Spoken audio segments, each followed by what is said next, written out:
Hi guys. ఇంకా Sunday అనేసి మా ఊరికి దగ్గరలో ఉన్న బోయకొండ గంగమ్మ గుడికైతే బయలుదేరేసాము. మధ్యలో ఆకలేస్తుందంటే ఎగ్ పఫ్స్ అయితే తినేసి మళ్ళీ స్టార్ట్ అయిపోయాము. కార్‌లో సాంగ్స్ పెట్టుకొని, డాన్సులేసుకొని మంచిగా ఎంజాయ్ చేస్తూ డైరెక్ట్‌గా కొండ మీదకైతే వెళ్ళిపోయాము కార్‌లోనే.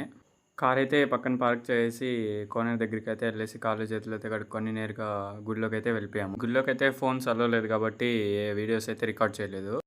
దర్శనం అయితే పూర్తి చేసుకొని నేరుగా కిందకైతే వచ్చేసి ఒక చెట్టు కింద అయితే వంట పనులైతే మొదలుపెట్టాము. ఇంకా టమాటా, ఆనియన్స్ అయితే కట్ చేసుకొని చికెన్ కర్రీ అయితే స్టార్ట్ చేసేసాము. చికెన్‌కి అయితే మొత్తం మసాలా కలిపేసి ఇలా మూత అయితే పెట్టేసాం. ఇక మూత తీస్తే స్మెల్ వచ్చిందండి. అబ్బబ్బబ్బా! చికెన్ టేస్ట్ అయితే వేరే లెవెల్ వచ్చింది. వంట పూర్తయింది. ఇంకా ఒక పట్టు పట్టాము చికెన్ అండ్ రైస్. ఫుల్‌గా కుమ్మేసాము వైట్ రైస్ అండ్ చికెన్. తినేసిన తర్వాత ఆ పక్కన చిన్నపిల్లల పార్క్ ఉంటే అక్కడికైతే వెళ్ళిపోయి ఫుల్ ఎంజాయ్ చేసేసాము.